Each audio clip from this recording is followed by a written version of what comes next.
This subject of relationships really speaks to what we were talking about already here, in that so often when you come together with another, usually in the beginning, you are each hoping for and looking for the best in one another.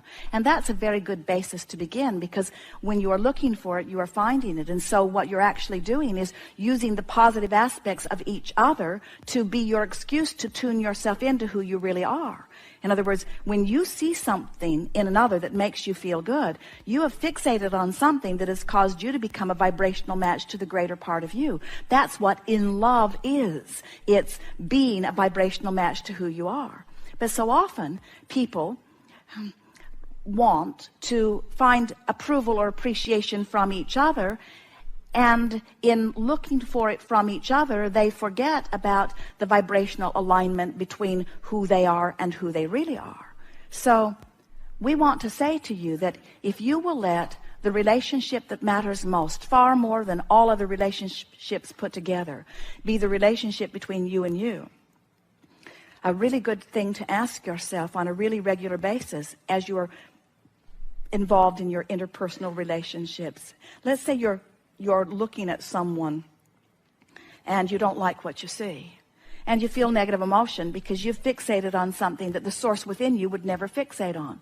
Source within you is a lover. And when you see something that you are not loving, you're using that as your excuse to separate yourself from who you really are, and you're blaming that person. If you didn't have that, I'd feel better. And we say, that's probably true. If you were observing something that made you feel good, then it would be easy for you to be a vibrational match. But don't ask others to stand on their head so that you can tune into who you are. Tune into who you are. Let your feelings be unhurtable. Be a vibrational match to who you are, and then be the lover that you truly are, you see. So there are two things that we would say on a regular basis in our quest for relationships of all kinds. The first is we would begin practicing when we feel positive emotion. We would say, what is it that I'm focused upon within you that I'm using as my excuse to tune into who I really am? Such a good statement. If we're feeling negative emotion, we would say, what is it that I'm focused upon in you that I'm using as my excuse to not be who I really am? Feel the power in that. If you say, your behavior makes me feel bad, you're totally disempowered.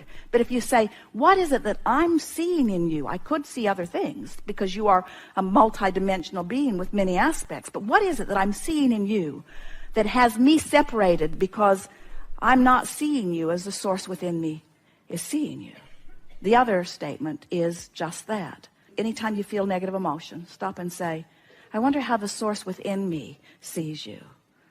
And if you're feeling negative emotion, you can know the source within you is seeing it differently, because negative emotion is your indicator that you're looking at something differently from who you really are. And it always means you've stepped back from who you are. It always means you're not up to speed with who you are. It always means you're not seeing this world in this moment through the eyes of source.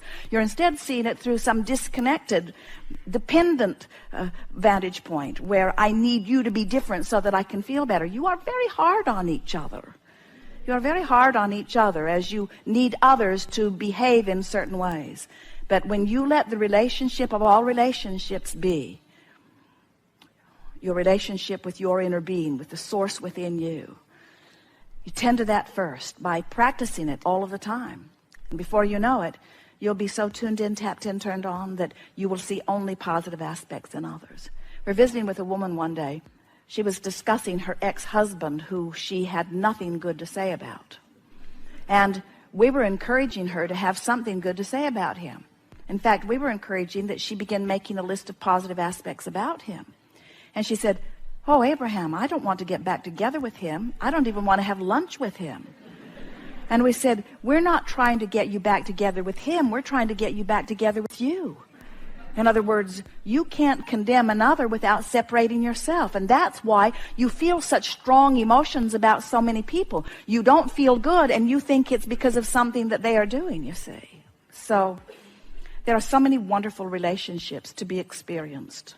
And when you get tuned into who you are first, and then you begin to move through your day looking for the best in others, before you know it, you'll be so tuned to the best in others and in the world that It will be a really rare experience when someone bumps up against you who's not a vibrational match to that well-being. Isn't it interesting to know that you have control over the behavior of all others? Now hear this.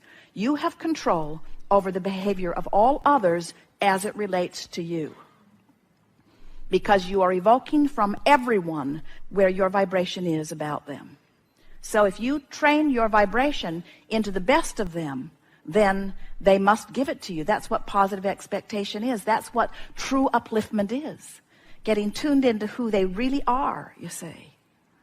And if they're really vibrating in a different place than you are, law of attraction will not bring you to the same place. Even if you live in the same house, you'll zig and zag.